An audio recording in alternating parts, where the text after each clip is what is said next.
The Bob Murphy Show, episode 368.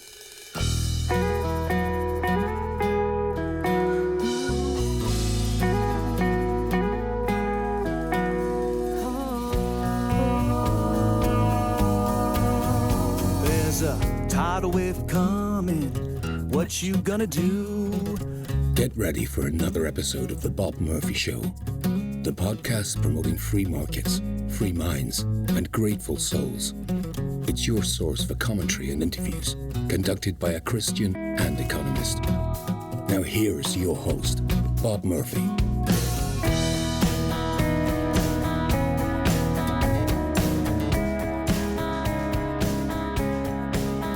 Well, folks, you are in for a treat. I have as a guest today Jeremy Kauffman, the Force of Nature on Twitter /X, who is more edgy than I am in terms of his promotion of libertarianism, put it that way. So he is controversial in some quarters, beloved in others, and specifically what happened is I had on one of those crossover episodes with Adam Heyman, publicly disagreed with Jeremy's approach when FBI agents showed up at his door. So I think many of you remember that. I'll link. If you don't know what I'm talking about, I can link to that in the show notes page. Jeremy and I actually don't talk about that too much. I have a passing reference to it in the conversation. But at that time, when I was talking to Adam, I said, look, if I'm going to be talking about the guy publicly on my podcast, then I got to, in fairness, say, hey, Jeremy, if you want to come on here and defend your honor. So that's kind of how it happened. It turned out like this is real just group hug stuff. You know, Jeremy and I, our conversation here is very amicable. At the end, we do discuss our differences in strategy and so forth. And I also do talk about how, you know, I had considered, well, gee, do I, you know, I know I'm going to get some pushback from people saying, don't platform this guy, Bob. And so I talk about that stuff. So if that's your concern, you know, I do address that, but I did it like, you know, talking to Jeremy and explaining those issues. All right. So I think it's no matter what your take is on the various strategies for promoting libertarianism, I think you will enjoy this conversation. Let me mention one thing that I definitely regretted is early in the conversation, Jeremy and I are talking about the U.S. healthcare system that's very much in the news now because of the recent assassination of the United Healthcare CEO. And along the way, Jeremy made a passing reference to the Oregon Medicaid expansion program. There was an academic study on it. And I said, oh, yeah, I want to tell you a story about that. You're going to like it, Jeremy, if you haven't heard it before. And then I forgot to come back to it. And so I will link in the show notes page to give the full story. But specifically, just really quickly right now, to pique your interest, Oregon had a randomized control trial. They had some money to expand Medicaid, but they didn't have enough money to give it to everybody who would have wanted it. So researchers came in, and including Jonathan Gruber, the infamous guy who was caught on camera, one of the architects of Obamacare. And he was caught on camera, like, you know, saying basically we got to structure it this way because I think he said the stupidity of the American people, or maybe he said ignorance, but I think he said stupid, right? So that's the guy I'm talking about, if you remember that controversy when those videos started making the rounds on Fox News and whatever. But anyway, same guy, right? So these were pro-government expansion into healthcare / insurance researchers, and they had a 2-year study of Medicaid expansion in Oregon, and it was Ezra Klein 1 year into the study when it looked good, because of course the group that randomly got selected to get the coverage compared to the control group that did not get the coverage, the ones that got it, you know, they signed up, they started getting more health care, right? Because the government's paying for it. And so 1 year into the study, all the measures look pretty good, right? Oh yeah, the group that's getting the Medicaid, they're going and getting more health care. They're reporting higher satisfaction in terms of like financial stress and stuff, which, you know, isn't surprising if you're giving people money. And Ezra Klein called the academic study of this the gold standard in scientific research on the effects of, you know, healthcare interventions, right? And then when the study had concluded the next year, it turned out there were no statistically significant improvements on physical measures of health. That's not my wording. That's what the researchers themselves said in, you know, their published report or, you know, article on the study. And then when critics of Obamacare were pointing to that as Exhibit A. Ezra Klein no longer referred to it as the gold standard in research on the topic.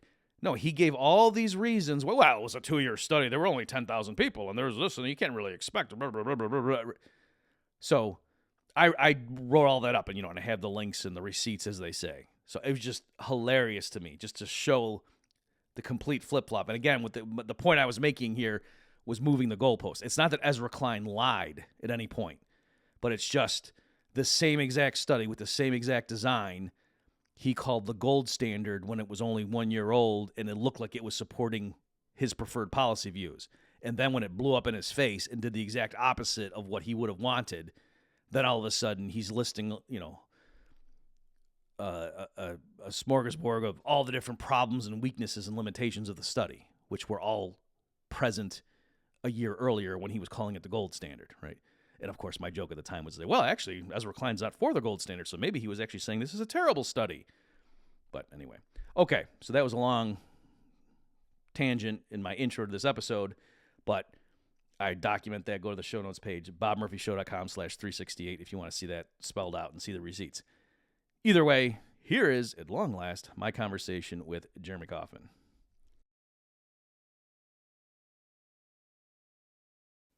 Jeremy, welcome to the Bob Murphy Show. It's great to finally be here. So I think a lot of people know who you are, but they may not know where did you come from. And so can you maybe give, however long or short you want to make it, your origin story? Well, I was bitten by a radioactive spider, and that made me a very provocative poster on Twitter. I think most people know me for my posts on X at this point. I have a lot of followers. I seem to get a lot of attention on there. I'm a tech entrepreneur. Some people used to know me from Library and a company named Odyssey. So I built tech companies. I've built products that have been used by tens of millions of people. But I think at this point, people just know me for sharing my thoughts online, which is like a weird reason for people to know you, because I really only started posting prolifically a couple of years ago. But I think that's probably why most people know me. I had Elon Musk quote tweeting me just twice in the last couple of days. Yeah, I had noticed that, and on one of the topics, I want to get into that with you sooner rather than later here in this discussion. But can you just give a little more, like, in high school, were you did you call yourself a libertarian? That's the kind of thing I mean. Yeah, I was like a libertarian as I think as soon as I sort of discovered that it was a thing, like I read Rand when I was 16 or 17, and I was like, this is awesome, and I've been very online since a young age. The internet was sort of my real teacher and was sort of my, out of respect to my parents, I'll call it my third parent, and so I was someone who, that was, this was like the mid to late 90s. Okay. I spent it, as a teenager, even as a preteen, I've been online since I was like 7, so maybe there's lessons for better or worse about that. But yeah, I read all these interesting ideas about politics and philosophy and all kinds of things. I read a lot. I'm a very intellectually curious person, but certainly the ideas of libertarianism resonated with me, basically as soon as I discovered them. Okay, and then besides, just your presence online, but I think a lot of people say, oh yeah, he's that guy who's in New Hampshire. Is diehard Free Stater, yeah. Right. Yeah. So is now, like, is that where you grew up, or you moved there because of the Free State Project? You're allowed to. So I moved to New Hampshire over a decade ago at this point. So I moved when right around 30, and I had no children. It was kind of getting to the point where my now wife and I were thinking about sort of the next stage of our life. And actually, as one of these nerdy people who's always consuming, facts and arguments and this kind of thing, when I nerded out on raising kids, and what actually matters, what actually impacts child outcomes, one of the things I found was that the environment that you raise your kids in, not your home environment, but what's called in the research, the shared environment. So sort of the environment that generally they consider it to be your zip code, but you can think of it as like the peer experiences of your children are the single biggest thing that has an impact on your kids. And my values, I knew at this point, were kind of unusual. It might be hard for people to believe, but I was living in Philadelphia, around sort of like techno progressive types, like not not quite the types of progressives that you'd find on the internet. Like, they were smarter than that, but they certainly didn't share my values. And so I was like, well, these probably aren't the people I want to raise my kids around, even though I thought they were nice people. Like, I'm not trying to throw them under the bus, but I believe my values are correct. Right. And so, Right. and I believe, and there are things that I want my children to be raised in certain ways. And so I said, well, I should probably go raise my children around a bunch of libertarians. And the Free State Project wasn't new to me. I had been following it for a long time. I actually discovered it on Slashdot, all the way back in the early 2000s or mid 2000s. And I spent actually more than a year checking the state out, and we decided, we're going to move there. I've lived in New Hampshire for 10 years now, and I was at one point the executive director of the Free State Project, so I'm a pretty committed and diehard Free Stater. I think libertarian concentration is the way to go. Okay, great. And folks, Jeremy and I will discuss like the issue of strategy a bit later in this discussion, and one of the things will be, should we all move to one place, or various things, and so that we'll certainly revisit this idea of the Free State Project at that point. So I think maybe, Jeremy, the first topic I would like you just to share with the listeners, I think this is one of the ones that Elon Musk retweeted or wherever he did, but you had a really interesting thread just going through. So your springboard was the manifesto from the alleged assassin, Luigi. What's his last name? Do you know off the top of your head? Mangione. Yeah, Luigi Mangione. He's, if you have the exact quote, you can say it, but it was something like, it's the U.S. spends by far the most on healthcare, and yet its life expectancy is only like 42nd in the world, something like that. And you just went through a long thread picking that apart with a lot of graphs and such too. So you weren't just spouting off. So do you want to maybe summarize what your position was there and why this talking point on the left about how awful for-profit healthcare is, it's just leaving a lot out? Totally. Yeah. I mean, well, so first, I think that whole thing shows that we need, some common sense infographic control. If this guy is getting persuaded, by these terrible statistics, I mean, we need to talk about how dangerous these infographics are, and maybe you have to be a certain age, or they have to get registered with the government. Right. Yeah. Hey folks, Jeremy doesn't want to take away your axes. He just wants common sense reform. Right. That's what you're saying. Yes. Yeah. I mean, should everyone really be allowed to make a graph? I think this is something we need to really talk about. But this is one of these things where for better or worse, I've for the last probably 20 years, longer than 20 years, been spending at least an hour a day, often several hours a day, reading random obscure blogs. So none of this research was mine. I want to give full credit to it's an anonymous economics blogger named Random Critical Analysis. So maybe you know who he is, but I don't. I had been reading his blog for several years, and he had done these really detailed analyses about how healthcare spending is mostly about being wealthy. So it's basically a now I'm talking about economics with an economist, which is always so scary. But what's the name for the type of good where as you have more disposable income, you consume more of it? A luxury good? Yeah.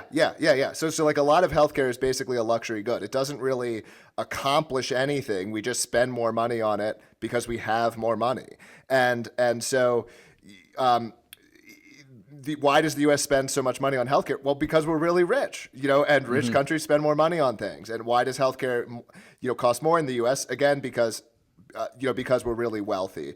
And so, if you do these plots of healthcare spending, expenditures, the amount of people in an economy involved in healthcare, they basically all track income. And specifically, I will say this analysis uses real income, not GDP per capita or PPP GDP per capita. So, but the idea is that the more real income the average citizen in a country has, the more they spend on healthcare. Does it actually make us healthier? It appears to be. Well, can I stop you there for a second, Jeremy? Yeah, please. So yes, that and I think on at least the first graph you had, I zoomed in on that because I was surprised at how much wealthier it was making the U.S. versus the rest of the world. Because I know there's some countries where per capita. And the specific thing on the plot was saying it's, log of disposable household income. So I think it's specifically like after tax income So that really would show why, the Americans have more than like Europeans do or something. So folks, just what, as Jeremy's saying, it wasn't just his words, but he had these nice looking charts showing it, and you could really see the pattern. It was like a nice line, a tight regression fit. And so, yes, all the other countries fell into it as well. So it wasn't just like the U.S.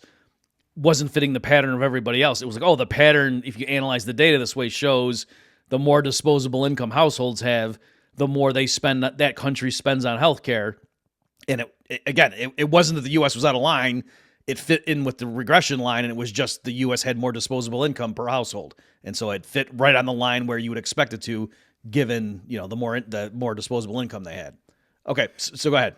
Yeah, I mean, well, I was starting to segue into, there's also some really interesting research, which I actually just did a long thread on before this podcast. I was trying to finish it and get it out, and it was actually some, I don't want to name who, so let's just call him a dog. A prominent dog asked me to, I'd been texting this dog, and they wanted me to, I was giving him some arguments, and he's like, can you summarize this for me? And so I put together a little document for the dog.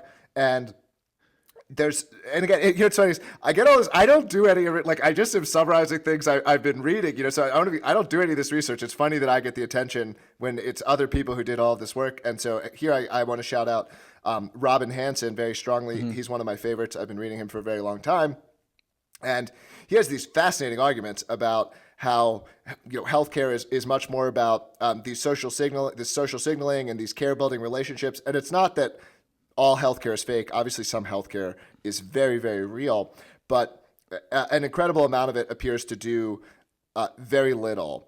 And so I just did a long thread on this, and these are kind of interrelated, facts. We're spending so much on healthcare because it's a luxury good. A bunch of what we're spending money on, doesn't appear to actually accomplish anything. And the few RCTs we have on the effects of healthcare appear to show that healthcare has very, very small impacts on health outcomes, which is like kind of a mind-blowing fact to say that healthcare has very small impacts on health outcomes. But there's some surprisingly strong evidence that that's true. And RCT being randomized controlled, or what is it? Randomized control trial? Am I saying that right? Yeah, that's right. But just, I want to come back to that because there's a pretty funny episode of that. And I want to see, Jeremy, if it was on your radar. But also, so yeah, it was like a double whammy you did, like taking apart again. And I want to come back and ask you if you can help me remember if you think something's weird with this official story about this kid that tracked down the killer and then got caught at McDonald's because he had the manifesto on him. Something seems weird to me about that. I want to get your take. But prima facie, the story is, he has this manifesto against, and it was like both prongs of the claim that. So the average progressive by that claim about, the U.S. has the most spending per capita and yet very poor outcomes among the advanced economies in terms of healthcare outcomes. And so, yes, so the first thing we just focused on there was you were showing with, the other person's, that an econ blogger's charts that, it's not that the U.S. has this qualitatively different approach of capitalism and everybody else, thank God, relies on socialism or social democracy. No, it's just, it's an income thing or an after-tax income thing, you could say. But then the other prong was to say, and once you correct for obvious things like gunshot victims and people being morbidly obese and so on, the U.S. does pretty well. Or in something like cancer survival rates, once you adjust for the age of the population and blah, blah, blah, is very high in the U.S. relative to a lot of other places. So it's kind of like the U.S. for-profit healthcare system is being penalized because there's gangs shooting people. And, the left can say, well, that's why we need gun control. Okay, fine. But it's not an indictment of healthcare that if you get shot, it's hard to keep you alive. That's right. I mean, the U.S. is just such an exceptional nation. I mean, our poorest states are richer than, at least in terms of disposable income, than the richest European states. We are an incredibly rich nation, despite effectively carrying around a much larger underclass than any other nation carries around, and so we're incredibly wealthy, despite having a larger segment of the population that is non-productive and subsidized than many other nations do. But when you look at the health outcomes of life expectancy and stuff like this, then then this underclass tends to surface. And so we have portions of the American population that are way more violent, way more drug addicted, way more obese. And this affects our life expectancy. There's no magical treatment for these things. So you're going to die if you're really fat, or you're going to die if you get shot. No amount of healthcare is going to fix that. Although actually, I will say that advances in healthcare actually have dramatically reduced deaths from gunshots, but that's an aside. And so, yeah, I mean, that's true, but still, other things equal. There's a bunch of shootings in one. So the U.S. is an exceptional nation. It's remarkable what we're able to do with a government that nonetheless attempts to choke innovation as much as it does. And I think it speaks to actually the quality of the American populace more than our government. But yeah, these narratives about healthcare are completely false. The popular narratives, right? I mean, so I'm not going to say that I believe this, but it is conceivable to me that it's almost the other way around, that the U.S. healthcare system, again, not that it, I mean, folks, I wrote with Doug McGuff, I co-wrote a book on why the U.S. healthcare system's so screwed up, right? So it's not like I'm making excuses for it, because the first half of the book was pointing to all the different government interventions and so on, right? So I can still have my libertarian, dogmatic views and, fit reality by doing it that way if you want to view it like that. So I'm not making excuses for it, but it could arguably be that, it's the U.S. healthcare system is doing an amazing job of keeping these people alive who have very poor lifestyle choices. And I'm certainly not my ideal body weight. I'm just to get that out of the way. Relative to you go to European countries or whatever and say what you will, but it doesn't look like the stereotype of Walmart shoppers and whatever, just to use the popular meme. So, it's arguably flipped the other way around, that, yeah, given the American population right now, if you put them into a different system, they would start dropping like flies. Yeah. And similarly, you can break this down and you see these kinds of things. So cancer treatments in America have better outcomes than cancer treatments in Europe and most other countries. I mean, you see this happens for all kinds of statistics, where when you aggregate the stats, America can look mediocre, but when you disaggregate them, America once again looks exceptional. So you'll see these stats about how, about American schools and test scores.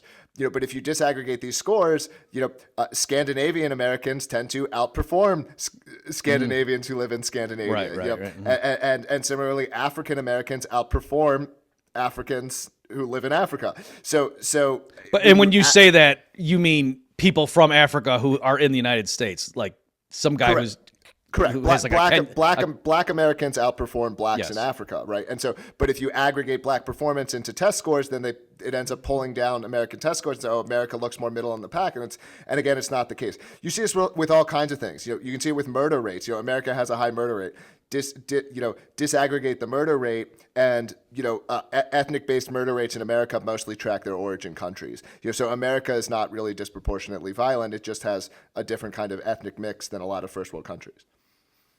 Okay, that doesn't shock me, but I wasn't aware of that last one. Okay, so interesting. Yeah. So with all this stuff, so big picture is it's very misleading to just say, the U.S. spends way more per capita on healthcare, and yet, it's of the advanced economies, it's one of the worst performers on these various outcomes. That on both ways, that is misleading. And certainly the conclusion's not, free market capitalism obviously doesn't work when it comes to healthcare. Not least of which is because whatever you want to call it, it's certainly not a free market laissez-faire when it comes to healthcare.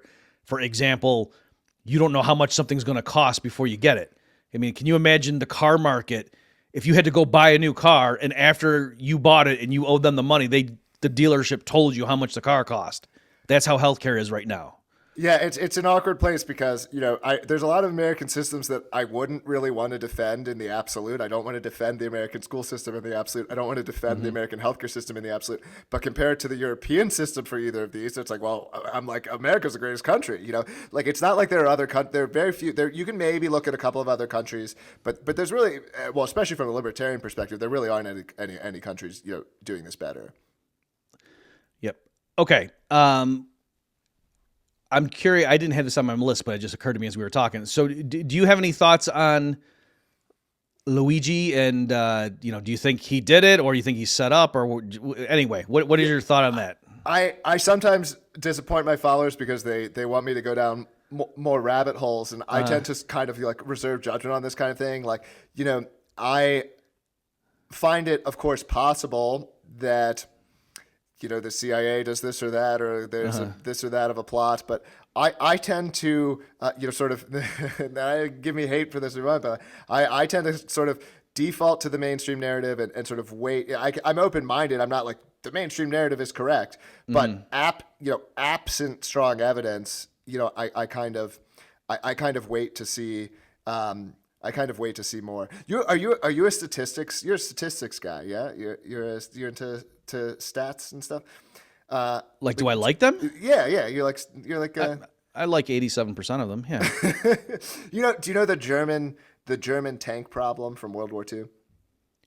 I'm not. Tell me more. It's the they were shooting Americans. Is that what you mean? That's no, the so problem. the Allies were trying to estimate how many tanks the Germans had, and the Germans had sequentially numbered their tanks, and so given the sequence of numbers that you've witnessed, what's your estimate of the quantity of tanks that the Axis has, or that Germany has? And I tend to take a sort of similar analogous, it's not precisely analogous, but I kind of take a similar approach to sort of conspiracy theories or sort of alternative narratives. What are the best examples where the government where we know that like proper conspiracies have happened, and that sort of and how often have they happened? And you have to, of course, have some estimate for what percentage you're maybe seeing, but you can kind of use this to have some sense of what like conspiracies might or might not be possible. And of course, there are clear examples in history of conspiracies being real. So I don't think we should dismiss any given conspiracy argument. But I also think more often than not, the conspiratorial explanation is false. So be curious. Wait for more evidence. A lot of people seem to. I'm always very comfortable kind of keeping my estimates probabilistic. So I don't feel this need to like resolve all the way to it's definitely this or it's definitely that. So I find it plausible that there's something bigger going on here. But absent stronger evidence, I would put the plurality or the majority probability being that this is the guy. He had some sort of schizophrenic or mental break, and he chose to commit violence. I will say from what I had seen from him, because I did dig into him a little bit and looked at some of the things he was saying. I actually thought his manifesto was like shockingly bad. Like that's actually, if I had to pick a single piece of evidence that makes me, it's not like the eyebrows don't match or the coat don't match. I'm like, I don't know. That's like light can be different or whatever. To me, it's like he was smarter in his earlier posts, than the final manifesto. Okay, that's what I was going to ask, because I was confused. Yeah. You said that because I thought what I had seen from you was you were saying, no, this guy's very intelligent, even though you can think he's a monster or whatever, but no, he's very intelligent. Well, you were referring to his post, not the manifesto. When you said I thought the manifesto was awful. I was like, to me, it was not. That was not a 3 standard deviation in intelligence manifesto. I kind of expected. Like Ted Kaczynski is clearly 3 standard deviations or more in intelligence. You can disagree with him. I don't agree with what he did. I think even if you agreed with Kaczynski's claims, targeting random people is complete nonsense. Right? He was a completely immoral man. And I'm not. But I thought. For example, one of the posts I saw from the Luigi that I found interesting, maybe because it confirms my own perspectives, but he had this interesting analysis about how like a lot of these bad outcomes are sort of the emergent phenomenon of like incentives.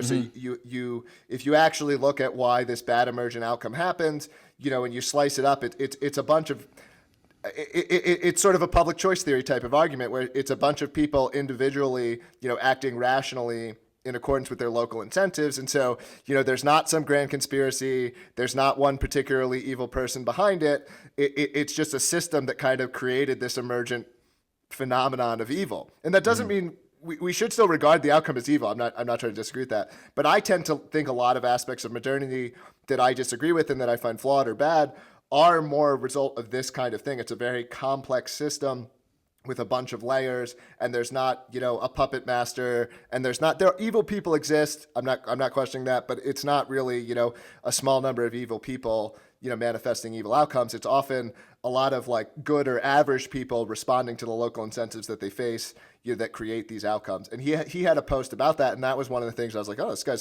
guy's pretty smart, because a lot of people don't make that argument. Okay.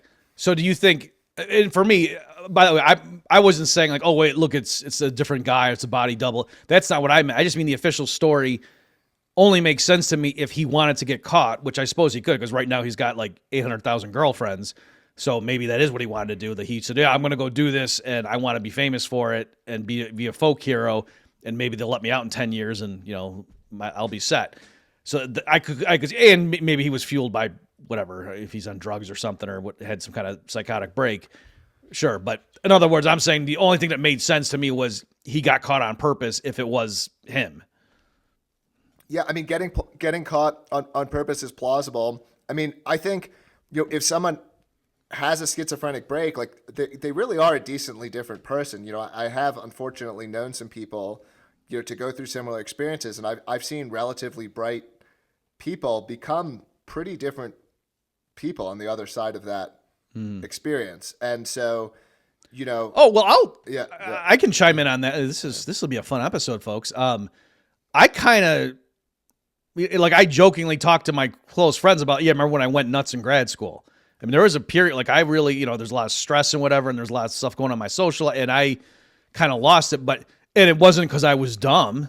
It was the other way around. Like, no, if you're really intelligent and creative, you can come up with these grand narratives that you're the victim in, or there's all these forces out there, and a lot of you're just kind of making up, and you're seeing patterns that aren't really there.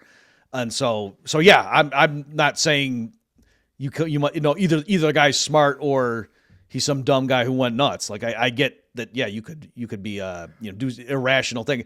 I suppose, yeah, maybe he thought he was 3 steps ahead of the cops, and that's why he, specifically in case people don't know, the story is, as I understand it, that when he got arrested, like afterward, he was in a McDonald's and he had a laptop that had his manifesto on it, and he had the murder weapon on him. And it would seem like you wouldn't be walking around with that days later. Yeah, I agree that again, doesn't make sense, because you do, I think, have to view this person as a pretty smart guy. I mean, he was valedictorian of a selective high school, good degrees, challenging degrees from a good school. I'm not saying he's the world's most brilliant person, but you've got to put him at the pretty intelligent side of things, and that doesn't, those choices, I agree, don't really make sense. Now I'm getting into his head. Now I'm thinking maybe if you were so paranoid, like you were like, no, wherever I put the gun, that's not safe. And so you just keep it with yourself, and you're trying to figure out, what do I do with it? Yeah. And then you need some chicken nuggets, like I got to get my barbecue sauce. I've seen people go through, like, persistent schizophrenic breaks. Like they didn't come back, and they started hearing voices. They started, seeing things that weren't persistent hallucinations, talking to spirits, and these were previously like bright, coherent people. And so I do think, at least for these type, and I'm not saying this happened to him, but it does happen. And there's also some evidence that he was, doing heavy doses of psychedelics, which I'm not against, but I think, like, there is, again, some evidence that, at least for some people, occasionally can have particularly negative outcomes. Okay, let me ask you now. So one of the topics when we were batting around, you had the idea, the subject of, is libertarianism for everyone? Do you remember that? Yeah, that's one of mine. I'm not even sure what you mean by that. So can you? Well, so basically, a lot of libertarians like to make, and I like these arguments myself, but, sort of absolutist, moral arguments. That this is sort of the objectively, correct moral philosophy, and so, therefore those who don't, follow this philosophy are morally flawed, and we're the morally superior ones, being, enlightened, by libertarianism. The sort of alternative view here is that libertarianism is at least partially a personal subjective preference, so, I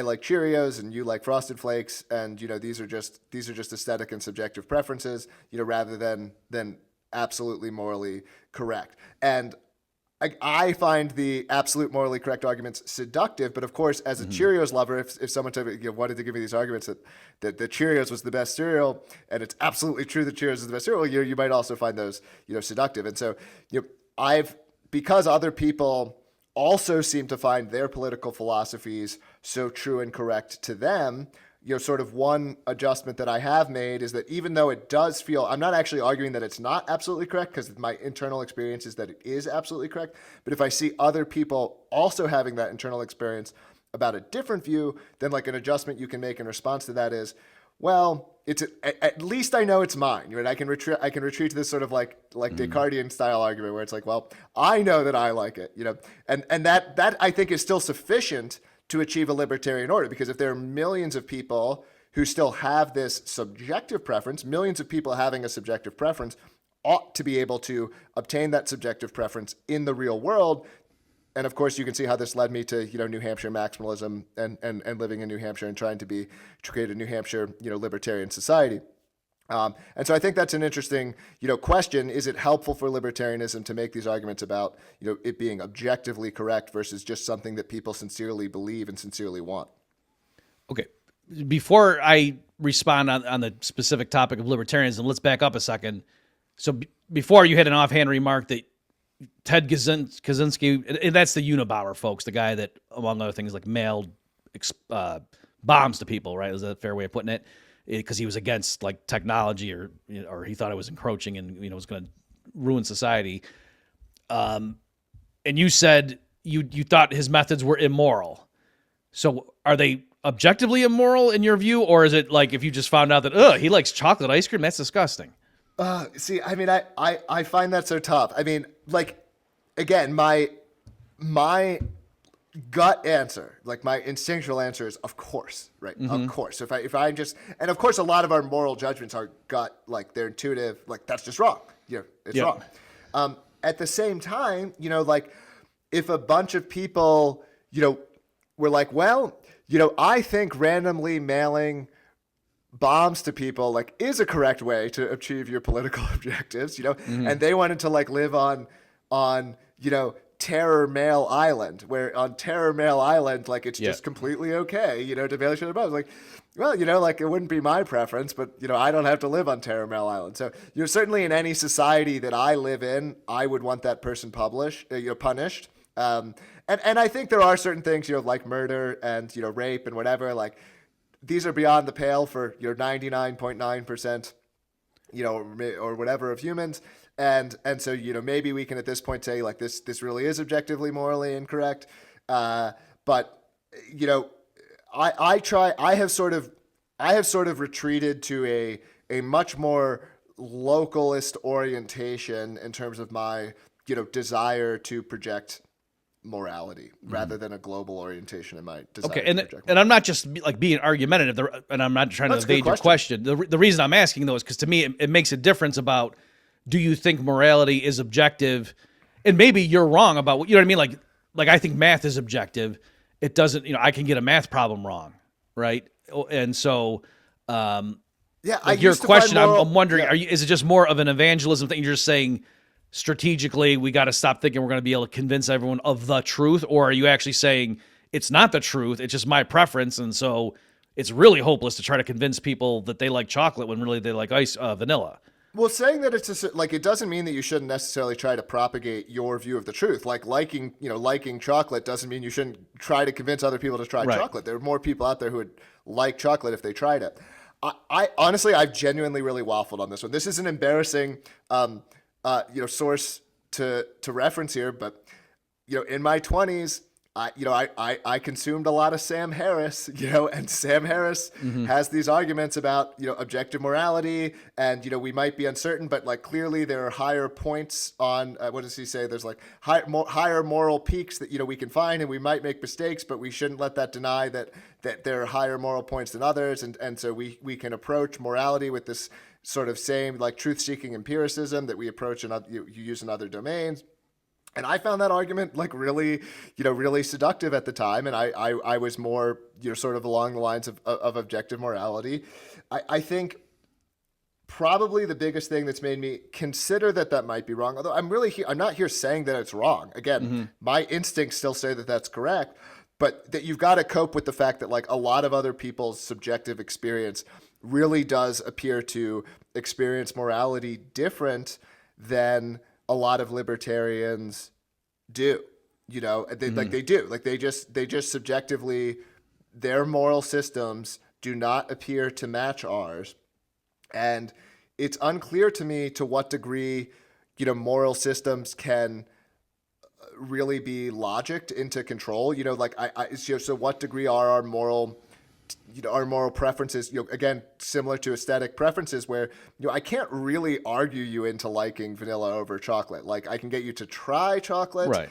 I can hope that if you try chocolate enough times, you'll like it more. But there's not like even if I gave you the best rational arguments, if your body says vanilla tastes better, like those rational arguments aren't going to really hold over time. Right. And so to what degree are at least some libertarian moral arguments in that sphere? I think probably at least some of them are. Like a lot of things that bother libertarians really don't seem to bother other people. Okay, so thanks for that. And it's partly because on the one hand, like if you said, hey, is special relativity for everyone, most of the public is just not going to believe that if you have identical twins and one of them's going near the speed of light, he's going to age more slowly. And you can imagine a physicist saying, what is it even? What do you mean it's not? Is it for everyone? It's either true or it's not. How much of the public believes in it doesn't really, so there's that element.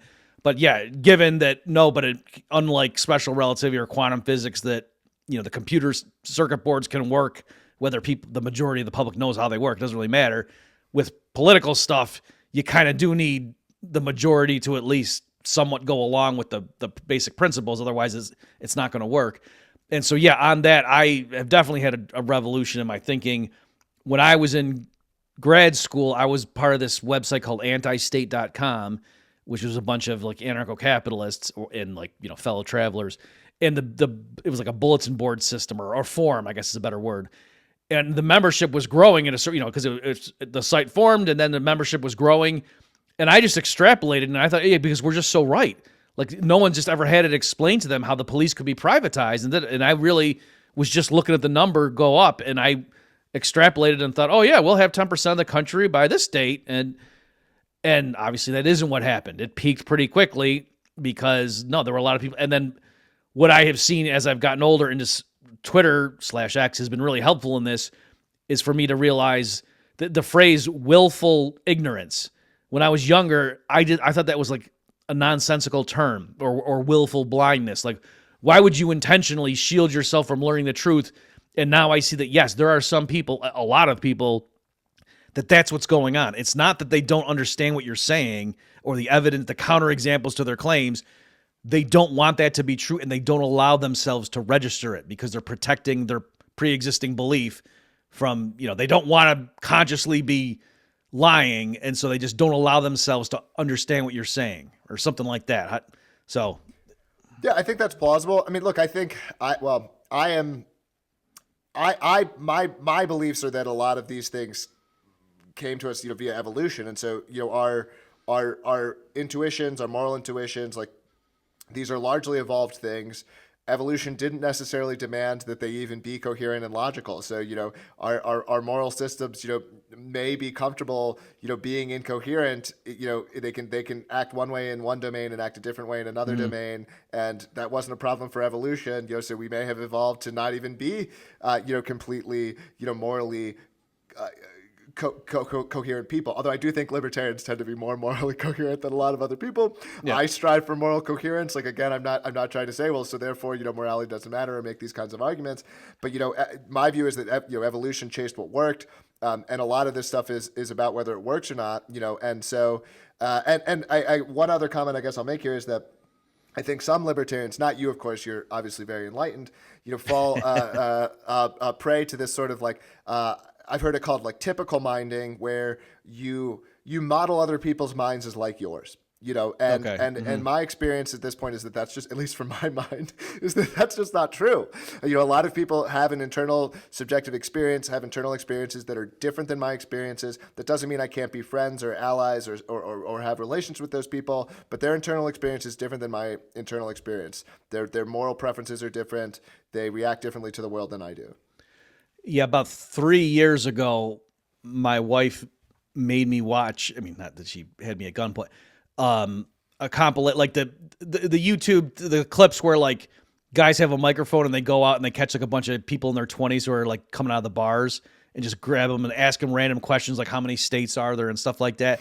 And she made me watch it, and I couldn't believe how stupid they were. Yeah. I was amazed that it even occurred to the guy with the mic to ask that question. Like, of course they're going to know. Oh my gosh, no, they don't know the answer to that. You know what I mean? And it was basic stuff like, what century was the War of 1812 in, like that kind of stuff. And it was just like, whoa. And so anyway, like where in many of them, the answer was literally embedded in the question and it wasn't even like a trick or something. So, yeah. And that kind of opened, like, even though I kept, saying like, oh yeah, I have to make an adjustment. And a lot of times when I say something and then the people don't understand me and I get mad at them and to realize like, no, they really didn't understand what I just said. So anyway, yes, there is that. And so that's my long roundabout way of saying, yeah, I long ago abandoned the hope that if we could just write enough, articles and give the right speeches or whatever, and we'll convince enough people that my strategic thinking in terms of how do you advance liberty is way different, partly because I realize evangelism and just showing people the truth is not going to work at all. That's right. And so like, for example, if there was a libertarian, a brilliant libertarian who lived in Massachusetts, but like wasn't getting the argument for why they needed to physically concentrate in one place. Like it might be okay to send like a van down, some people with masks and ARs and just kidnap this person and relocate them to New Hampshire because they just don't get it. And, and you might not be able to enlighten them with arguments. So since you brought that up, why don't we go ahead and deal with the question? So folks, he's alluding to that I live in Massachusetts. Jeremy and others over the years have been, occasionally so like, I don't get, how come and you weren't a jerk about it. Some people they'll just say stuff like, yeah, I can't understand why you don't move. And it's like, well, because I got stuff going on in my family life. That's what, you know what I mean? Like, Anyway, it's like, geez, from what I know from Bob's Wikipedia entry, I can see no reason why he doesn't move. And, Bob, don't you know the taxes are lower here? Like, oh, no, that hadn't occurred to me. I didn't realize the states charge income taxes. Let me get a pen. Tell me more. So anyway, let's talk about that. I guess the Free State Project and that your pitch for that.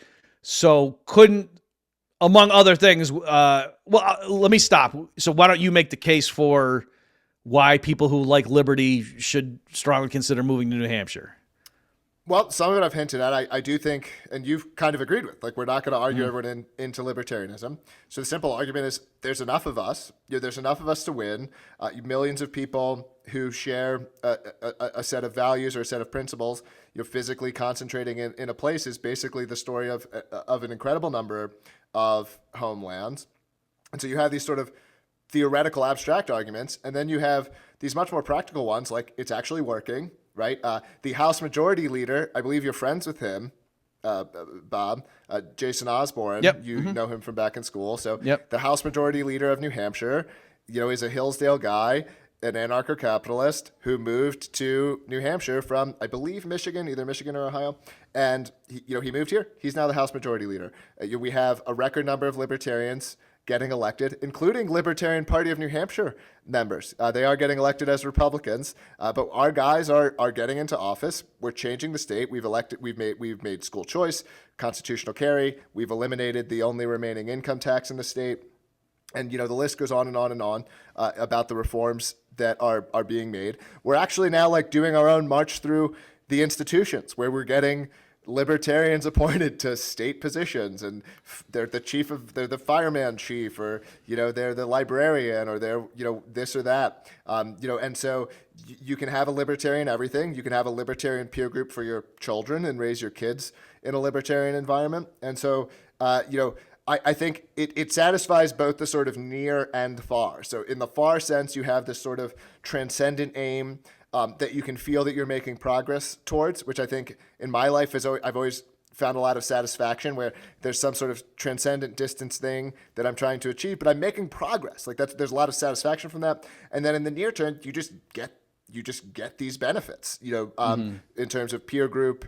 You can go down the taxation and something that's like I actually think some of these arguments are weaker. Like, oh, my taxes are 3% lower or whatever. It's like, well, that's a nice perk, but I actually think that's much smaller than the sort of like the social life, the camaraderie, the peer groups for your children and this kind of stuff. Although for people who care about policy, like we're the freest state, you can go to Freedom in the 50 states and do all the policy digging and find that we're the best. But I've certainly, I don't know if you've noticed this from my posting, I've kind of let my hair down a little bit, now that I'm out here in New Hampshire, and I just I'm really unabashed. And this might surprise people who know me at this point because I am pretty loud on the internet. I kept my mouth shut as a libertarian in my 20s because my friends weren't libertarians, or a small number of them were. So I might make the argument here or there, and it feels really psychologically good to not have to hold back. I go to the grocery store and I see bumper stickers that let me know someone else, even if I don't see them in the store, someone else is here who's my friend. I see them on the street. I run into people. Someone you might just hire someone to do some work on your house or whatever. You're like, oh, you're a free stater too, And so this kind of thing, it provides a lot of psychological joy. It's very psychologically unencumbering versus needing to be a little bit closed off about yourself in your in your private or your personal or your work life or whatever.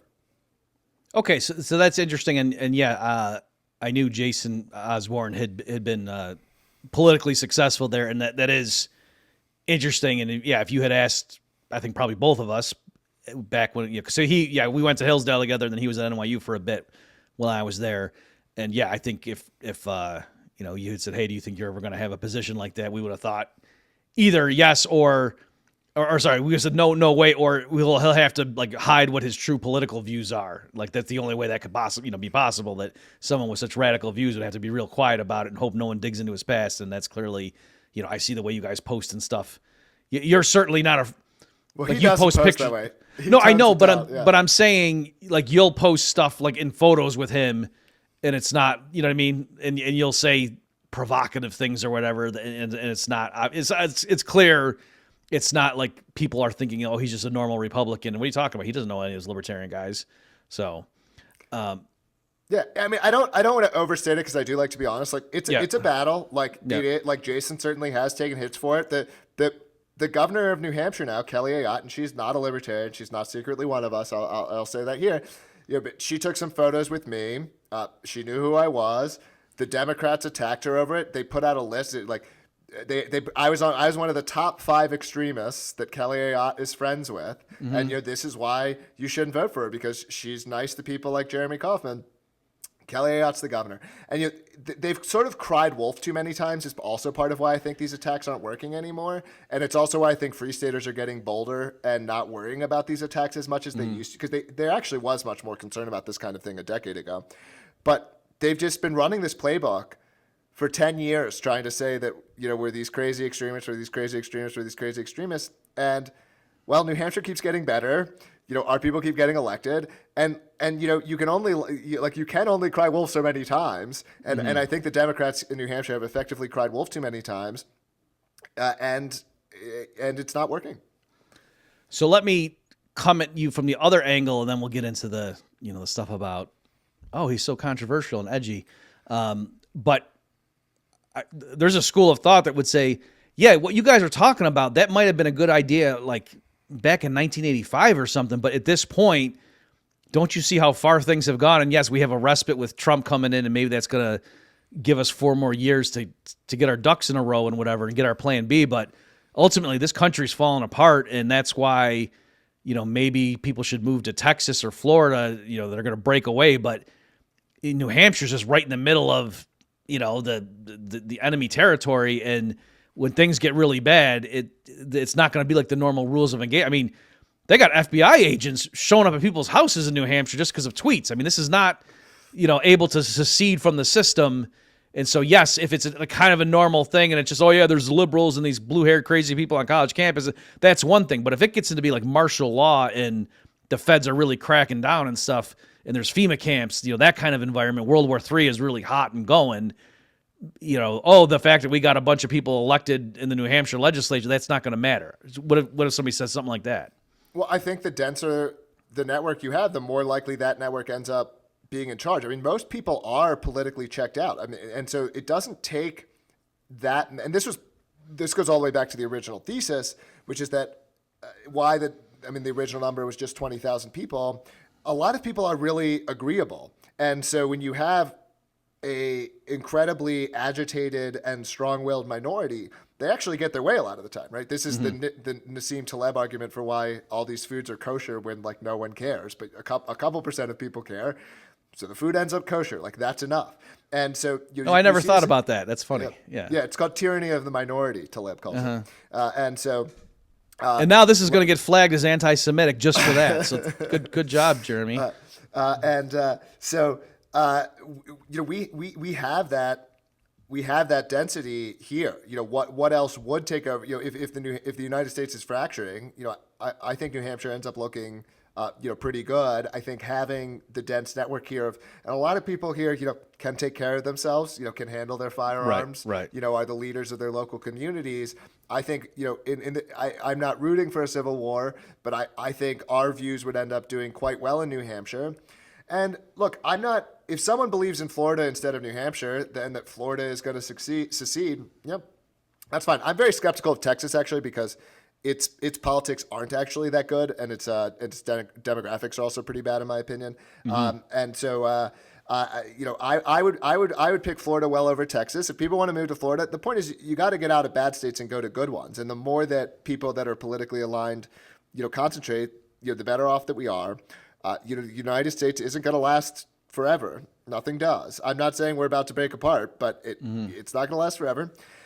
I'm optimistic about Trump. I was a Trump booster and so on. But, if Trump actually managed to do these things, he'll be the first president in forever to actually do it. And so I think it would be foolish to actually count on all of that working, go for it. Like I'm cheering it on because right. I'm an inveterate optimist. You're going to achieve more things in life trying than not trying. Right. And so I support trying. I'm obviously very publicly supportive and cheerful of these things. If you made me actually bet on it, I probably wouldn't even want to say the number out loud because, I'm not sure it's going to actually happen. And so, whereas the movement in New Hampshire, clearly has actual, momentum. Okay, yeah, and so as you may know, I wrote a, pamphlet making the case for Texas secession a few years ago, and there I wasn't really I was relying on the demographics in the following sense that because I lived in Texas for a few years when I was at Texas Tech, and the people who at least were born and raised there, they think of themselves as Texans and then Americans. And someone would say stories like, oh yeah, if I'm in Europe and someone says, where are you from? I'll say Texas. Whereas, I grew up in New York State. When I'm traveling abroad, if somebody asked me, it wouldn't occur to me to say I'm from New York. I would say I'm from the U.S. or I'm American. So there was that element. But I was doing it more from just a strategic, military, looking at where its location, it's got access to both oceans. It's got, the border with Mexico. So in terms of if Washington went to war with these people, I thought, Texas has the best chance. It's got a big economy just on its own, that kind of thing, a lot of oil and so forth. So anyway, that was the case I was making at that point, if it really got hot. But certainly if it's just a broad-based stuff, is the system's kind of unraveling. And then, if all the local cops are kind of on your side, then it's going to be harder for the viceroy to be able to pass down the order from the emperor or from D.C. to say, go round these people up if all the local cops are basically your buddies. That's right. I mean, wargaming, all this stuff, it gets very hard and it gets very cloudy, but, I would be a little bit of skeptical that, the United States, should a state ever really try to do this, that it would end up as a real hot war. I'm not saying there's, zero conflict, but, it's really difficult for me to imagine the United States sending the military into Texas or Florida. So sorry. I don't want to be misleading. Right. I do too. And I, I'm a pacifist, and I think I had Jason Fry, I think his name was on recently, interviewed on this podcast where he was making the case that the reason we should allow for secession and plan for the orderly withdrawal and do it, through the standard procedures with the state constitutions and blah, blah, blah, was to avoid bloodshed. That, yes, if it was very orderly and whatever, and we got the wheels in motion before there was like an economic crash, it couldn't be, especially with everybody with their phones and whatever. Imagine if they just had pictures of U.S. helicopters gunning down hundreds of civilians. That wouldn't play. So I agree with that, Jerry. I'm just saying, but partly they wouldn't dare do it against Texas because there would be such pushback. Whereas if it's just a few thousand radical right-wing libertarian nut jobs in New Hampshire, like maybe it would be easier for them to say, yeah, we just sent in tanks. What are they going to do? Yeah, well, I don't think it happens without the will of the people, right? I don't think New Hampshire would ever secede without there being broad popular support for it happening. I mean, now New Hampshire has actually had a secession bill introduced, whereas I don't know that any of these other states actually have. Not going to claim it got too close to passing, but there is some momentum here building for it. Again here I'll be a little bit on the blue pilled side or whatever. I'm not convinced that we're ready, but I think introducing the bill advances the ball. And I think that social media is more and more it's really reorganizing society in some very interesting ways. We just don't have these coherent national narratives anymore, and it's just easier and easier for people to select into bubbles that reinforce their narrative. And so now people are forming these tribes with vastly different values and vastly different beliefs, and they can't even really they increasingly can't even communicate with one another. And I think that effect only continues to accelerate. Like if you look at who's moving from place to place, right? It was all Republicans moving into Florida. Same thing in New Hampshire, by the way. Among new voter registration, it was like 90% Republican or something crazy. Like it was really vastly on one side. And the more we continue to sort ourselves out, I do think over time it gets inevitable. I don't think it's going to happen honestly even in the next decade. But if these trends continue to happen, it does seem plausible. And we'll see if America's debt gets reined in the next 4 years. As I said, I'm an optimistic, but am I really? And if it doesn't, there's a lot of benefit to being the first one out. Balaji Srinivasan has some really good arguments about this. It's like, look, if you want to be the first one out of this thing, there's tremendous benefit to being the first one out. And so as soon as one state does actually get out, it'll be quite interesting to see what happens. Right, I agree. That was part of the case I made, to the people of Texas, like why you want to get out of this thing now and. Look at the debt and whatever, and this is just going to be an albatross across your neck or around your neck and so forth. Okay, so why don't we now transition into the main event? This is what the people want. I think we agree on a lot of things, but where I strongly disagree with your publicly stated views is your strategy for outreach. Or I don't know what term even to use for, and you kind of hinted at this earlier that the governor taking a photo with you and her opposition could plausibly, embarrass her and say, "Oh, look you're associated with this guy," and they could come up with some things. They wouldn't have to make up quotes to attribute to you. Put it that way, right? Given their worldview and the kind of people they're catering to about who likes to cancel people. Yeah, I mean, it would be. Maybe I should consult my Wikipedia or something, or like what actually gets people the most upset, because it's not always clear to me. I think what bothers people, and I'm not objecting to the idea that some people don't like the way that I communicate.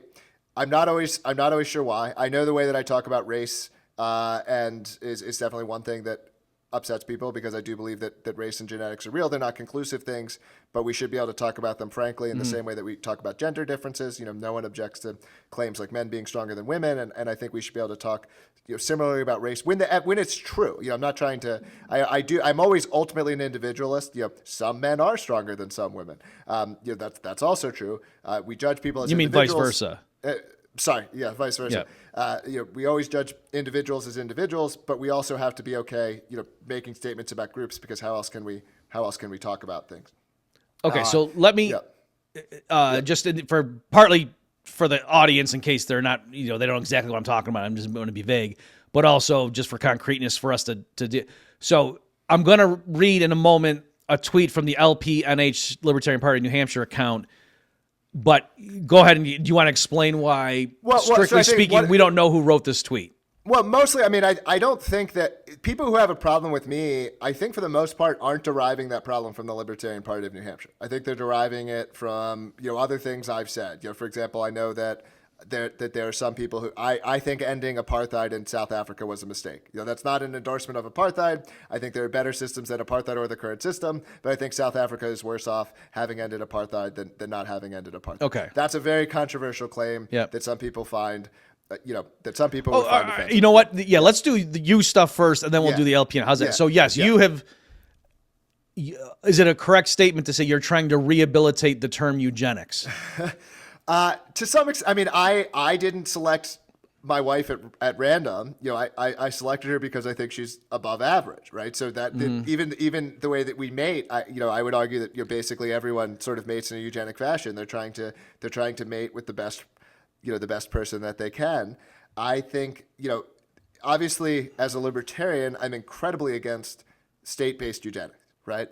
But most people, there's a bit of a Mott and Bailey. What argument are people making here?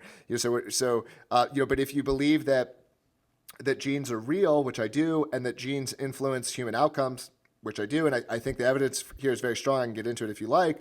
But if you believe these things, then of course it matters, and of course the makeup of your population, matters. And so I think, I think these things should be. I think these things should be considered. New Hampshire is the least violent state in the country. Is that because New Hampshire has the loosest gun laws in the country, or is it because it has demographics that, on average, commit less crime? And I think it's much more likely the second factor that leads to New Hampshire being the least violent state than the first factor. The first factor also matters, and culture also matters. Like, there's a variety of influences, but in the same way that sort of gender determines a range of outcomes. So, if you look at it statistically, you can think of, females have, this normal distribution cone and males have this one. And I think that there's similar things are likely true about race. The race cones are more overlapping than the gender cones in most cases. But if you're talking about groups, you've got to judge things. You got to look at the statistical aggregates. You got to look at the groups. None of that is against the idea that you still ultimately judge any individual person as an individual because you don't know where they are, in that code of possibilities. Okay, so with all that, let me try it this way.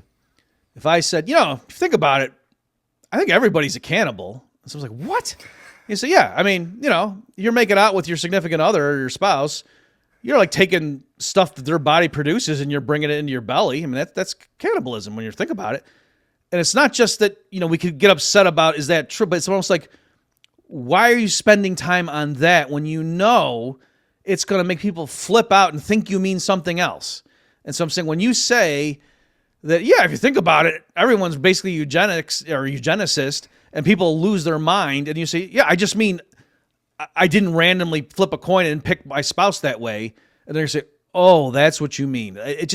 I'm wondering what is the purpose of that element of it? Well, I don't think the argument for eugenics is quite analogous to that. Okay. I would say that, first of all, look, we're talking about it right now, and I'm not here, lobbying, invective or like making really reductive statements. We're having a real interesting intellectual conversation. Mm-hmm. And so there is a strategy that I sometimes pursue in which I say something in a provocative way and then I okay. Can I stop you for a second? Yeah. So you're right. It did occur to me as I was getting ready for this episode, like, oh no, is it a true statement that if Jeremy didn't say all these edgy things, I wouldn't be having him on my show?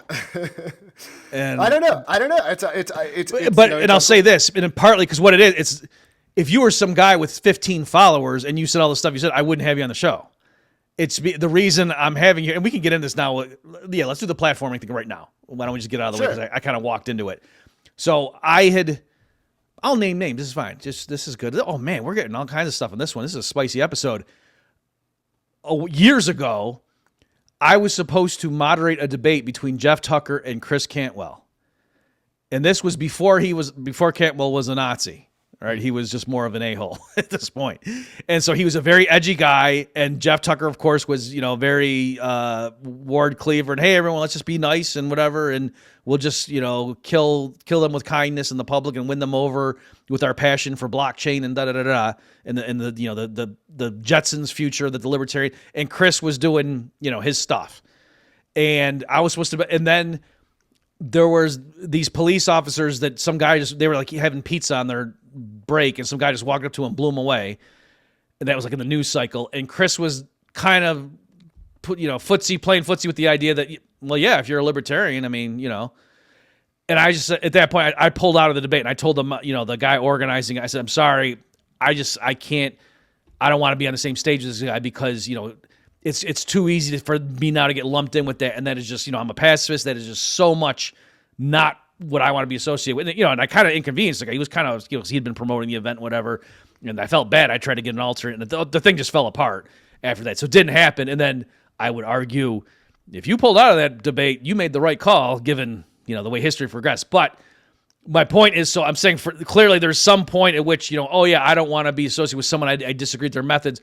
Whereas with you, I disagree, as you know. I mean, this isn't a secret. I disagree with your messaging and whatever, and think like, why'd you say it like that? But I thought, okay, but I think you are like, if I lived down the street from you, I wouldn't be worried that if my kids, if their football went in your yard or something, you know what I mean? Like I think you and I have similar values in terms of like the real world. And I know what you're doing is strategic in terms of your online, like there's a reason for what you're doing. So, okay, fine. And so that's why I thought, okay, I know some people are going to say to me, why did you give this guy a platform? But also undeniably, it's because you have more Twitter followers than I do. Elon Musk is retweeting you. So clearly what you're doing is working. And so, yes, I am just, put my cards on the table. I will say that, yeah, so I'm saying if you had your exact same tweet history, but only 15 followers, I probably wouldn't be talking to you right now. So anyway, I'll let you go off on that stuff. I don't think like very much of my following comes from, I go back, like, I don't think it really comes from, quote, like being edgy. I'm willing inherently, if you're discussing controversial ideas, like objectively it's provocative, right? Like if we're discussing an idea that's like controversial or outside the Overton window, then the mere discussion of it is provocative. Right. And so how often am I really, posting or saying things that are inherently in their framing and their language, provocative and edgy versus the topics that I'm willing to talk about.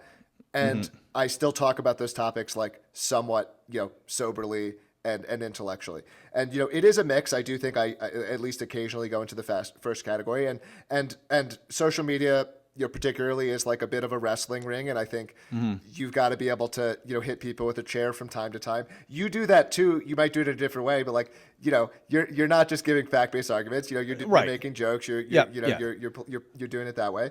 And yeah, let me just admit to that. So yes, there have been times when I'm like, oh man, I'm on fire on Twitter. And then I'll be like driving to the store and realize, oh man, if somebody like from my day job world just randomly went to my Twitter account, they might be some, and I'll go and periodically check and say, what if someone just saw my last 5 tweets and that was their introduction to me? What would they think?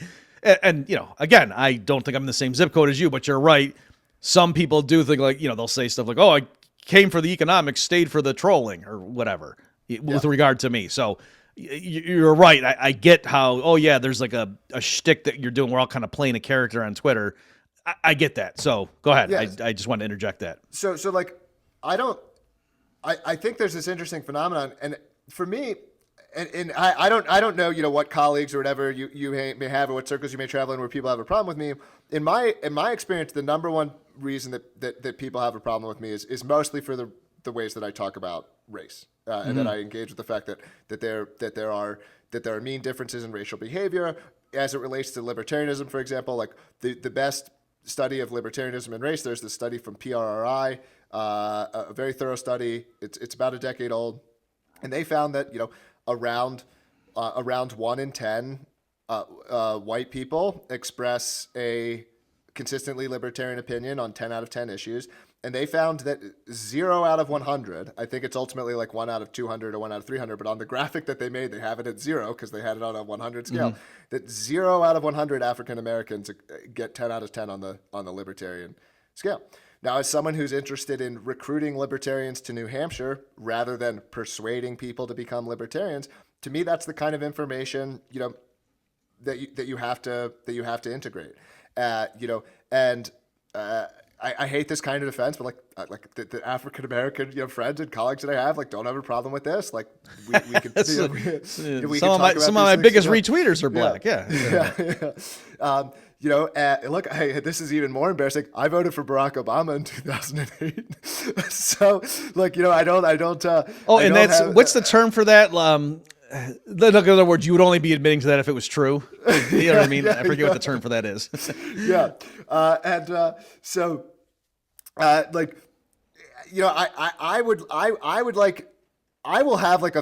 admit I have a very low taboo or disgust reflex, and other people seem to have a stronger one. And this, so to me, having conversations about controversial topics, it's it doesn't get my emotions up. And I'm like, well, can't we just talk about this, intellectually? Right. But for some people, there's some people I respect, and we can generally have intellectual conversations, but when this topic comes up, it becomes really hard for them to talk about it, and they clearly get emotional. And I'm actually not. Sometimes I try to trigger people, and I know that I am. In this domain, I'm actually mostly not, trying to trigger people, and it's just something. There's this sort of. I think it's sort of one of I see the eugenics and the race issue intertwined here because there's this deep-seated, kind of egalitarian lie that either a lot of people intuitively believe or were taught, or at least I actually think for some people, I've met some people I respect, it seems to be an aspect of Christianity, Christ can redeem anyone and anyone can be anything. And I respect these arguments, but to me, these things are real. They matter. They affect real world outcomes. And it's if I'm, Galileo, acknowledging that the earth actually does, revolve around the sun, it's just, these things are just true. I'm not trying to trigger you. I'm not trying to, to tear down the church or whatever by talking about them. But I really think that they're true. And I would like to be able to talk about them. And so that's why I do, talk about them. All right. Yeah. So a few things. So yeah, I want to be clear. Right. I'm not saying, oh, the reason you have so many followers on Twitter is because you just, you're willing to say the N-word. Or that's not what I'm saying. You're right that you have very intellectually, just like Alex Jones doesn't merely, quote, say crazy stuff. The reason he's so big is that his analysis actually, in many cases, was right and years ahead of, what ended up coming out as being commonly accepted views. But certainly there is the bombastic element to it that if he was just, straight, just very calmly reading his thoughts on things, then, that he wouldn't be as famous as he is. So there's that element. Also, I think we should probably just clarify for people who don't know, when I'm flustered or exasperated is probably the better word by you talking about, hey, we're all kind of eugenicists. It's because you're not in favor of historically what the eugenics movement was associated with in the early 1900s. Well, so that's no. This is where go ahead. I think some of this gets conflated. And this is yes. why I think it's important to defend, because there are a lot of people who are against eugenics aren't against state eugenics. They're against this idea that human differences are real and that these things matter, and that someone theoretically might be bounded in some way, by their genes. And this is why they want to dump a ton of money into education, because anyone can be anything. This stuff affects a ton of things, right? It affects here's schools, huge public policy issue. Okay. If genes are real, then we have to be able to measure a school by their value add, right? How much did the teachers in this school and this method of pedagogy actually improve the potential capacity of the child, right? If genes aren't real and everyone's a blank slate, then it's really damning that these wealthy schools so outperform the inner city schools. Can I let me just again though, even at this point though, we're still, what most people think of as eugenics is that, the state is going to say certain people, like people with disabilities or people if their IQ is lower, that the state will forcibly sterilize them or kill them.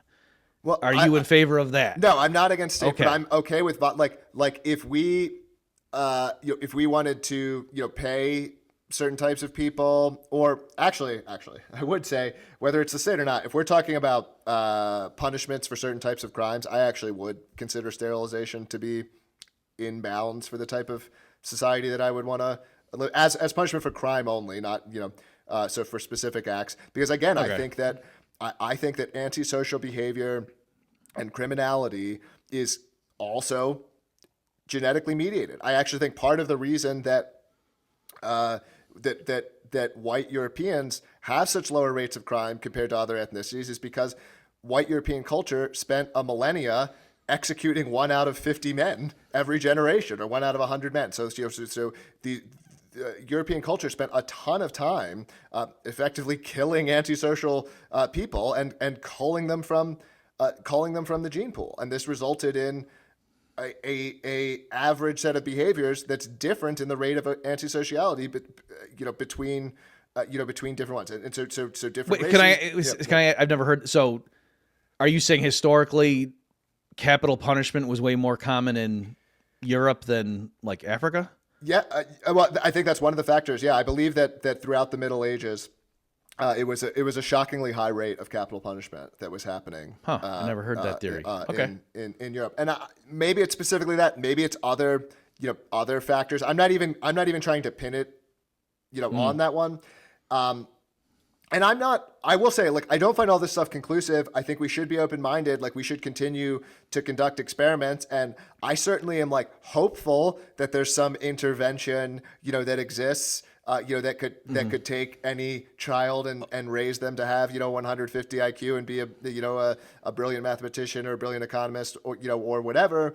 But I think like we do also, need to face reality as it looks, and it just appears to be that that's not the case. And so even libertarian arguments, like very few people will touch the subject and make arguments, the main reason that students at a wealthy school perform better than students at a poor school is the caliber of parent, not just the parental upbringing, but literally like the genetic quality of the parent is higher, and so therefore the average cone of what those kids can achieve is just different, and that this is actually the driving factor of a lot of differing school outcomes. I think that argument's probably true.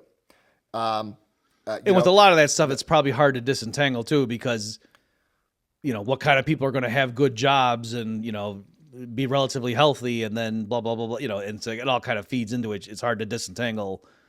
Yeah, I want to be clear. I'm not a determinist. Like, I think that it's clear that environment matters. Like, I'm a very dedicated parent. I care a lot about the way that I raise my kids. I believe these things, will have some positive impact on them.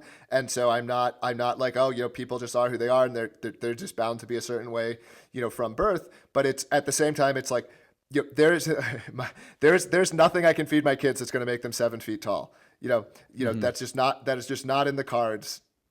For my kids. Okay. So is this one way of summarizing some of what you just said there, that, hey, if medical researchers, we're trying to reduce diabetes or something, and if there is a strong genetic component to that, we need to know that. And it shouldn't be taboo, and it shouldn't make me a bad person if I'm just investigating scientifically, is there a genetic component to this thing that we're trying to address? It doesn't mean if somebody does have that genetic anomaly that we, throw them in prison or we kill them or something, but we kind of, it shouldn't be taboo to investigate that. And you're just saying there's certain regions in social policy discourse where just to even go down that avenue makes you a horrible person.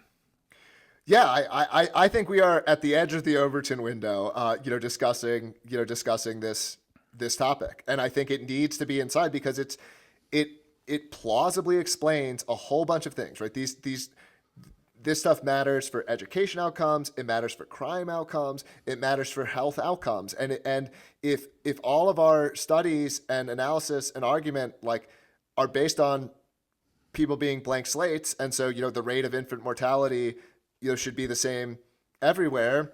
But it turns out, and this is true, African Americans have a higher rate of infant mortality, like no fault of their own, just something a little bit different there.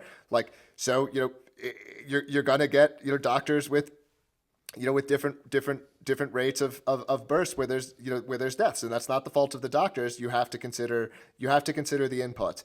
And so if we have to consider any kind of public policy analysis on schools, health, guns, violence, crime, all these things. You have to consider the inputs, and to me this is the people and sort of what makes them up to some extent. Okay, can I circle back to something you said before? Was it PRRI? Is that the study that was?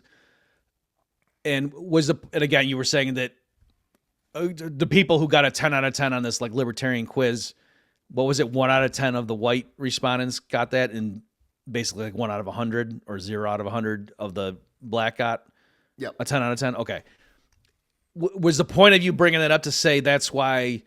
Strategically, when you're doing your messaging and trying to get libertarians in the United States to move to New Hampshire, you're not so worried about people thinking you're racist because in the grand scheme of things, statistically speaking, I'm probably not going to appeal a lot of those people who are really concerned about it. Is that the point you were making, or did I misunderstand?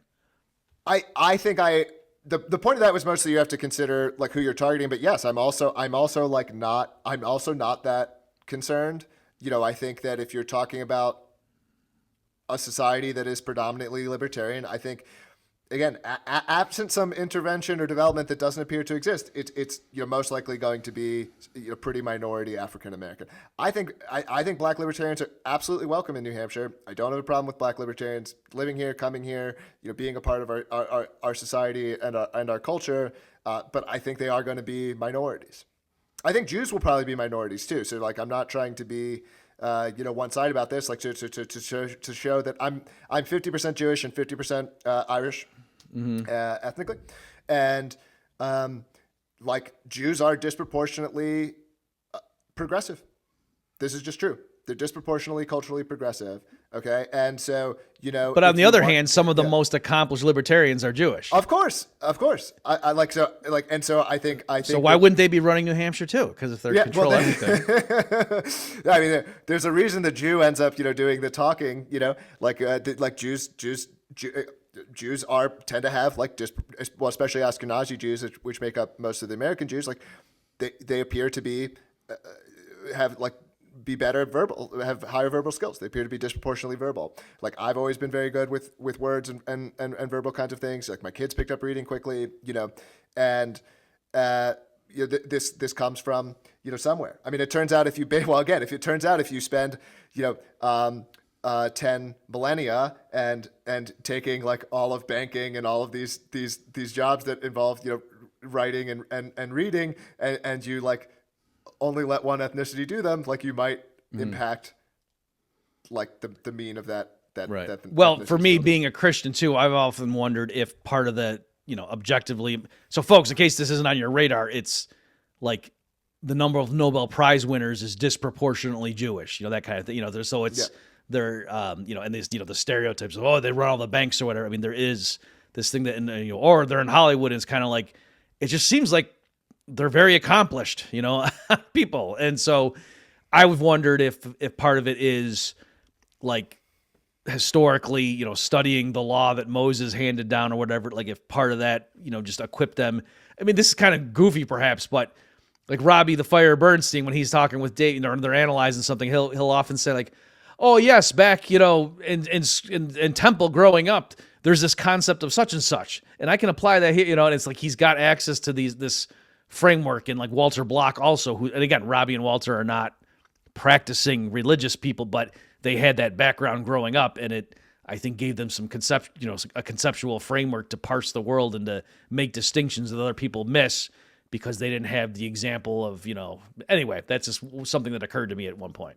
Yeah, I'm happy to believe they're part cultural and part upbringing. Again, none of this is a deterministic argument. And this is also, again, similar to my comment earlier about like people have trouble maintaining like multi-causal things in their own heads. So it has to be all one. It has to all be like he has to be a plant, or he has to have really done it. And it's like, well, basically our outcomes are influenced by all of these factors. They're influenced by our genes. They're influenced by our parental upbringing, and they're influenced by the community and environment that we grew up in. And all of these things influence who we become. They all matter. Yeah. Okay, let me, as I'm looking at the clock here, we got about 8 minutes left here from the time I told you. So I want to read, let's switch now from Jeremy Kauffman, the man, and now you're often in the public mind associated with the Libertarian Party of New Hampshire's Twitter account. Can you explain the nuance behind that before we dive into this? So, the Libertarian Party of New Hampshire is an account that is controversial. It's somewhat intentionally controversial. Some of those posts are mine. Some of them aren't. A lot of the posts that people think are mine are not actually mine, but certainly some of them are. And the strategy of the Libertarian Party of New Hampshire is that we want New Hampshire to be branded as this libertarian state for better or worse, right? And so if we're able to get, press mentions, if we're able to be getting social media attention in a way that is furthering the cause of associating New Hampshire with the word libertarian, we see that as a win because we ultimately want to shift the demographics of the state. And here, demographics, I mean political demographics. So we want more libertarians to come into New Hampshire. We also want people who aren't libertarians to be a little bit uncomfortable. So we want them to feel a little bit alienated. I would like socialists and progressives to be self-deporting, from New Hampshire and to be physically removing themselves. So that is a big part of the strategy is to be at least occasionally to be intentionally provocative. We similar to my own account, we also try to be backing it up with more elaborate facts and arguments, and not to just be provocative for being provocative's sake. Okay, and so you kind of have like a I am Spartacus strategy where if someone point blank asks you, did you write that tweet? Your guy's default is to say I'm not going to say, because then like it kind of defeats the purpose of having the corporate. That's correct. So if you ask shield, me about any specific posts, I'm not going to answer yes or no whether I made them. However, even posts that I didn't make, like, and I want to be clear, LPNH has posted things that I don't like, right? Like, but part of the relationship and the strategy is, well, we're going to allow that space for each other, and so I will defend now. If I'm just dying to know which tweets you were like, guys, that was kind of over the top, don't you think? Well, it's not. I will in broadly disclose that, like, I'm not always on the same page on foreign policy issues, probably because I'm not as plugged in. Like, it's just not something I pay a lot of attention to. So that tends to be an area where I sometimes have some questions or whatever. But I still make some of the foreign policy tweets, so I'm not trying to make it too black or white which ones are mine. But I would give the defense. I would give the defense of posts that I didn't agree with, just because I think there's at least a case for them to have been made. Okay. So if you want me to make a case for a post, So I am gonna. This will wrap up. This is the climax of the. This is what the final battle scene that everyone wanted. I'll read it in a second, but just to be clear, so the strategy again, it's not merely being edgy. Is this fair though, that you might go out of your way to say something in a provocative way to get a bunch of people fighting about it, and then you can, more calmly explain it? No. What we're saying is, and then you make a pretty standard case. But if you didn't do the provocative thing, then you wouldn't stand out from the crowd. And there's a reason we're talking about the LPNH and not the LP some other state.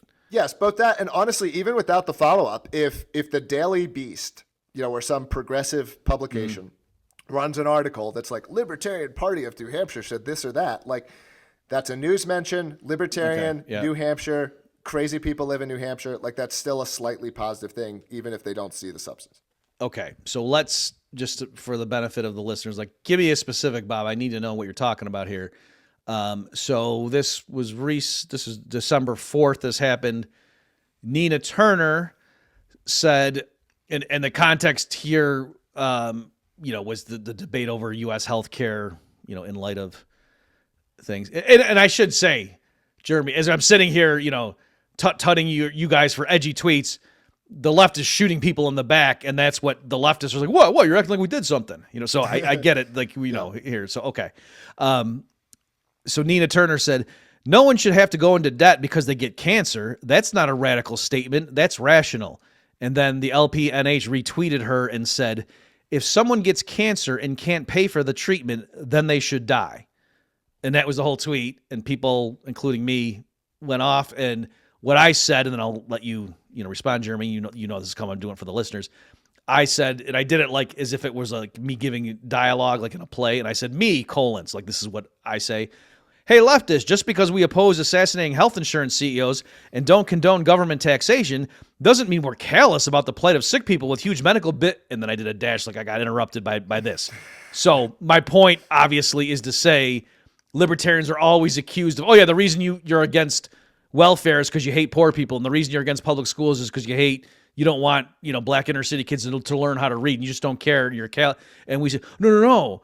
We can help the poor through this. Minimum wage laws make it hard for, inner city black people to get jobs. And So then when that tweet from the LPNH, whoever wrote it, comes out, it seems to confirm all the stereotypes. And then we just have to say, okay, yeah, except for those guys, the LPNH, right. I get why you think they think that, but I'm telling you, most libertarians don't think that.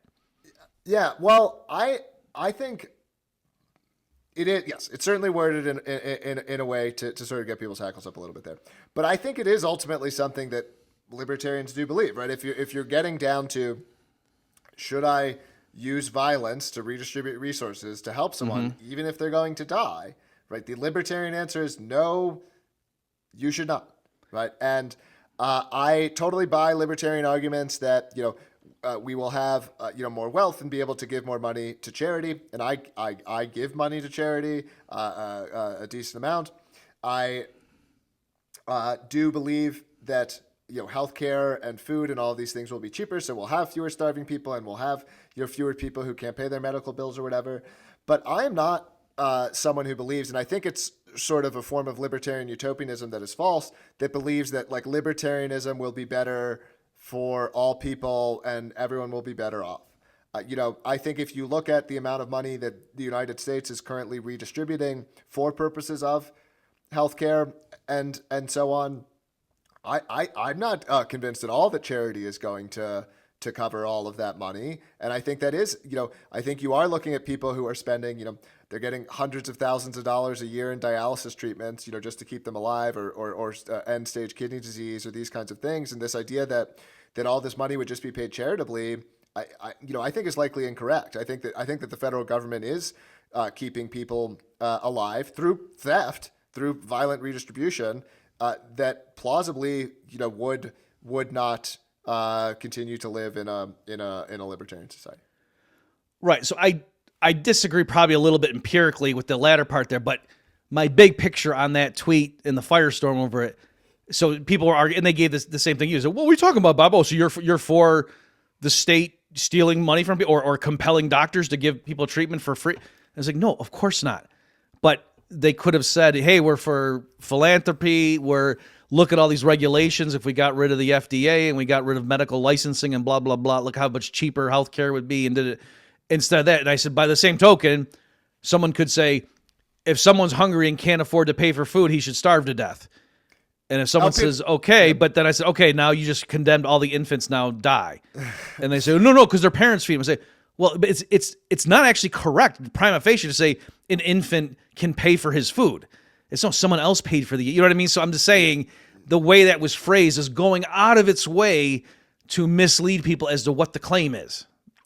Yeah, I think actually LPNH did later tweet that we should die if no one would pay for us for our food or something like this, or an equivalent one. So, yeah, look, that's part of the point. Okay, it gets a lot of people, to see the argument. I also think that libertarians should bite some of these bullets. I think it's a mistake to be presenting our philosophy as this utopian, kind of thing where it will be better, and so I think we do ultimately believe that. And so look, if someone, can't afford to, pay for their medical treatments and no one is willing to give them charity, then they should die. I think even if LPNH had put that in there, a lot of people would have still been mad. I don't think. Well, right, because, but hang on though. I mean, even there, are you okay if we go a few minutes over? Sure. Yeah. Okay. As long as we need. Yeah, because even there, I would say it more like, if there's somebody he can't afford the treatment and he has no relative, all the philanthropic organizations are just really, their budgets are tight and they can't. And it's unfortunately, I think he would die, and that's not he should die. That's what I'm saying. Like it would be hard. The only way I can come up with a scenario where I would have on my own spontaneously said this person should die would be like if someone signed, a thing, a do not resuscitate thing, and that was clearly on his medical records. He gets into a car accident. He's in a coma. The machines are keeping him alive. No, we should respect his wishes and he should die. Like that's what I'm getting at here is just to even like the words he should die is coming out of your mouth. I think strikes a lot of people as, whoa, that's not how I think of people who, have very serious medical conditions. And unfortunately we can't help them. Yeah, I agree that it comes off a bit brutalist. Yeah, I mean, I that's think just the half Irish in you, I guess. Yeah, it's true that both myself and some of the other LPNH people like probably are maybe a bit, a bit more on that spectrum than some other libertarians. Like speaking personally here, not for LPNH broadly, but like I'm for like. I don't have very much sympathy for criminals. I don't think they can be, for the most part, rehabilitated. Mm-hmm. There are exceptions. And like I'm very for a society that's oriented around self-sufficiency and people being able to take care of themselves and people being responsible, for themselves. And I think that does entail saying, hey, look, if you don't save, if you don't pay for your insurance, if you don't do, X and Y and Z, and these are the steps to be responsible, then you will die. Like that's what happens in this society. And I think if you want to have a libertarian society be successful, it does need to have a cultural ethos that's oriented in that direction. Like the cultural ethos can't be, it's expected that someone will come in and take care of you, right? That so your cultural ethos does need to be like at least a little bit harsh in the sense that you will suffer bad outcomes if you do not do the things that responsible people need to do. Because in a libertarian society, you are required essentially to be more responsible than you are required to be in a non-libertarian society or in our current society. And so that means that irresponsible people more irresponsible people in a libertarian society will suffer negative consequences than in our current society. Okay. So we're down to, maybe will versus should, or something like this. We can quibble about words like this. But I do think if a libertarian society is going to succeed, it needs to be able to address and say these things and say that yes, at a minimum, maybe not you should die, but you will die, if you're not responsible and don't do these things. Okay, well, I think that's a good place to wrap up. I was going to thank you for your time, but really your genes kind of just made this happen, so I don't know if that would even serve any purpose. It was all fate. It was all predetermined. Right. I guess, I can't help but thank you for your time.